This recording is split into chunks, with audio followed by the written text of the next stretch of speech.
guys, we're off up to the plot. Couple of jobs to do. First things first, I want to check on that shed roof that we put some new roofing felt on last time we went up there. So fingers crossed that it's coped with the winter weather that we've had so far. Let's have a look. So I've got my eldest daughter on my shoulders. We didn't bring the step ladders up, so I'm going to stand up in a minute and she's going to have a look and see what condition that roofing felt is in that we put on. So once she's up, Ruby's going to pass the camera up to Olivia and then we can show you guys at home. See the lengths us YouTubers go to give you, the viewer, a good viewing experience. Right then. Right, if you bring the camera over, Ruth. What can you see, Olivia? What's it like? Is it lifted up anywhere, or is it all nice and flat? No, it's still flat and everything. Does it look okay? Yeah, it looks fine. Brilliant. Right then, let's get you down.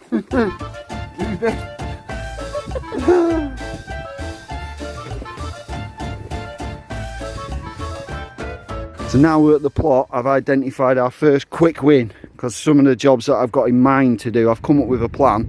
They're not quick wins, but first quick win, this purple sprouting broccoli, it's been blown over, but there's a few little bits that we can harvest from it. So in a bit I'll get one of the girls to get some secateurs and pick over this, put them in a nice clean food bag that we can take home, and then the rest I'll just pull up and we'll compost what's left. So that's one quick win. Garlic's coming on all right. I planted that, was it October, I think? A bed of garlic, it's doing okay. The main bulk of the work I wanted to do today while it's daylight and not raining and not freezing as well, the temperature's gone up quite a few degrees today, is try and clean some more of this bed. It's still got potatoes in. What condition they're going to be in, I have no idea. Clean the weeds out of this bed as much as we can, and then over here, believe it or not, there is a path there you can't really see because of the weeds, so we're going to pull up a lot of the weeds off the path part and then get up a lot of these Jerusalem artichokes. Now then, they very naughtily have spread outside of the raised bed. There's a raised bed in there using a pallet collar, and as you can see, they're growing all over the shop, and that's not cool. We do not want that to happen. They'll literally take over. If we allow it to, over time, they will literally take over the full allotment plot. So we need to get into the soil and pull out as many of these rogue tubers as we can find, I think. And then I need to work out if there's anything I can do to improve this raised bed so that they don't spread again. Because that's unacceptable, really. I need to sort that out. But it's all very well and good talking about it, it's not getting the work done. Oh, distracted, another quick win. Look what we found a minute ago, a row of onions, which we'd totally forgotten about. So they can be pulled up very quickly, a nice successful quick win. Oh yeah, right, I'm going to have to stop this for a short while, guys. We need to start getting some of this work done.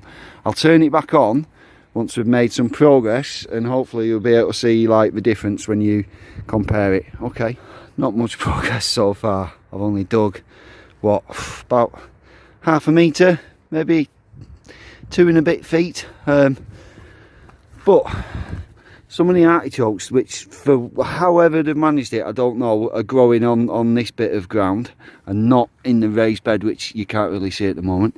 They're growing underneath the plank we have down as a path, which gets us up to our compost heap made out of pallets. But I've just noticed this. So because they're growing underneath, I lifted up the plank to try and dig them out from underneath the plank, and then there's these. Now I know that they're eggs of a creature, but I can't remember if they are they worm eggs or slug eggs or what. If anybody knows, please leave a comment. They're underneath this wooden plank.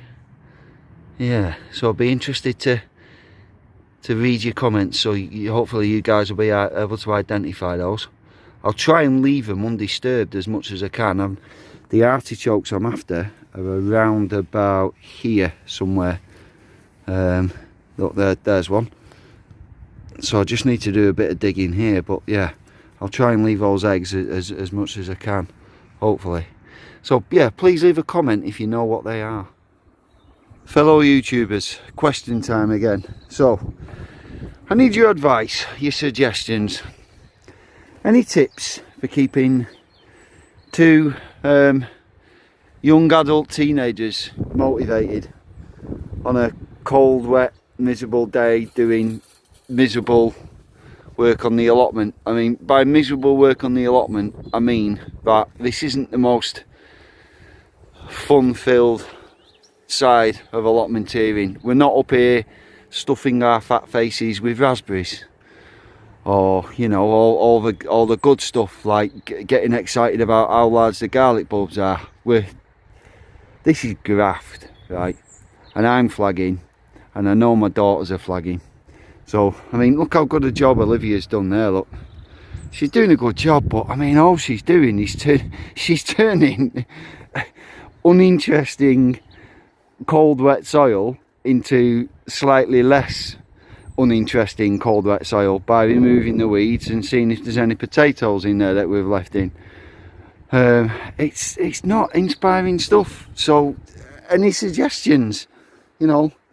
Right, in other news, I've dug all the artichokes out of this bit up to where you can see that the ground has been disturbed. Still haven't touched in there, and I still haven't touched from about there onwards. Right, and nor have we touched behind this raised bed where they've snuck out at the back and they're in very like danger of overtaking my neighbour's plot, which will get me very much told off, and I don't want that to happen. So I made a decision. When I first thought of it, I thought, no, just let's, you know, sit on it. Just wait, you might change your mind, you might be making a decision in haste, but what I'm seriously considering is getting rid and not replanting any of the artichokes. I normally put 3 back into that bed every year, but look how many we've got. It's ridiculous, really is ridiculous. I'll show you what we've harvested so far in there. They're the ones that we're taking home. They're a bit hard to distinguish because they're all covered in mud. They need to be put in a bucket of water and given a bit of a scrub, get all the mud off. But we've got quite a few there. But I'm seriously considering getting rid because the fact that they take over and it's making hard work for us. And it's also taking over in very much in danger of going onto somebody else's plot, which is a big no-no. I don't want to do that to somebody else. Yeah, has anyone else had a similar experience with artichokes? You know, I'm not knocking them entirely because they really are the gift that keeps on giving. The harvest you get for them are ridiculous. For how many you need to plant, you get so many back in return, you really do. But I think that's part of the problem, that the abundance of it and their ability to spread so easily, that's kind of what's giving me a bit of a problem. So just any thoughts, guys, if you've had a similar kind of situation yourself when you've grown globe artichokes, I'd be interested to hear about that.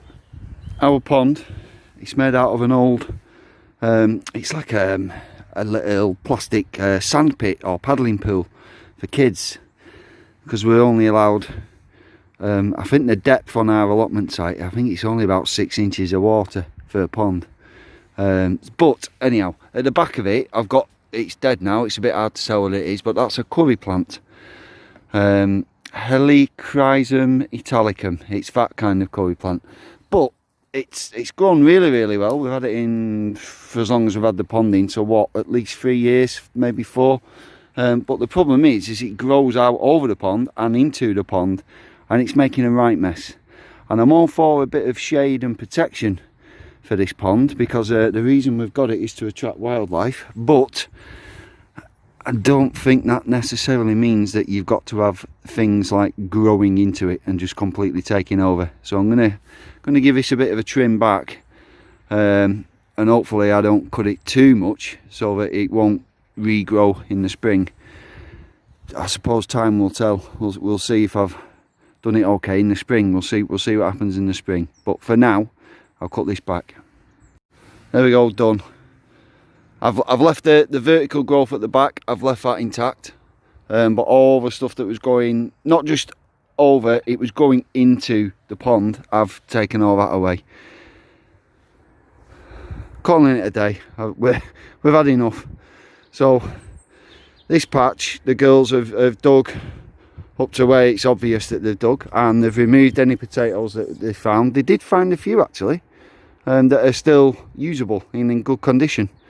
So I'll show you shortly what we found. I'd say it's just under half the length of this bed that they've done, so they've done really well.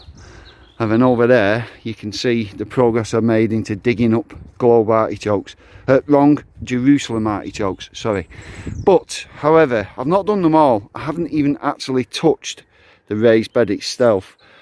I've spent all my time that I've done today has been getting up the ones that have crept out of that bed, and I think I'm definitely going to have to get rid of the growing artichokes. It's just ridiculous, literally ridiculous.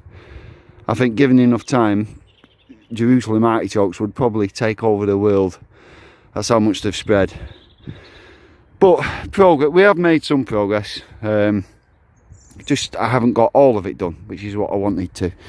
And as you can see, we cut back the curry plant, Helichrysum metallicum, that was going into the pond. We've cut that bit away.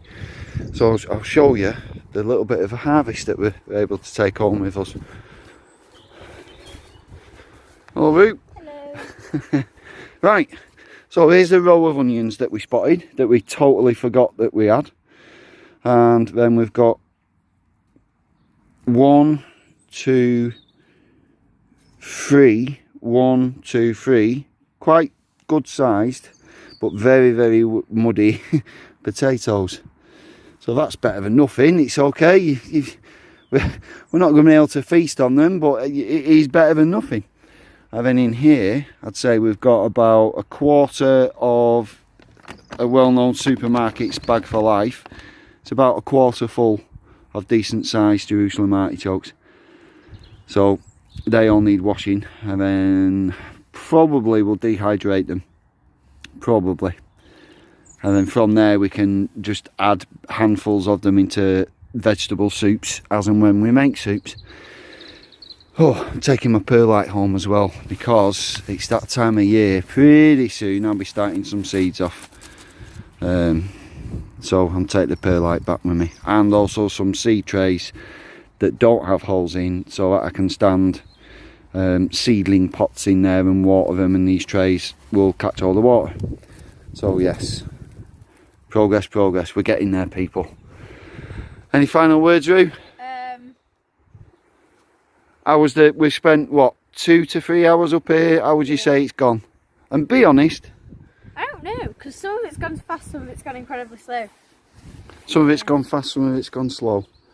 So let's just say, would it be fair to say that the bits where you were working were going very slow, and the bits where you had a break went all too fast? Right, but I think sometimes I'm a bit hard on myself about this allotment. We have actually got quite a bit done. We just haven't got all of it done. But the bits that we got stuck into, we've made progress on. So it's better than nothing. Yeah, we'll get there, won't we, Roo? Yes. Yes. Right then, petal heads, as ever, thank you so much for watching. We'll see you next time, guys.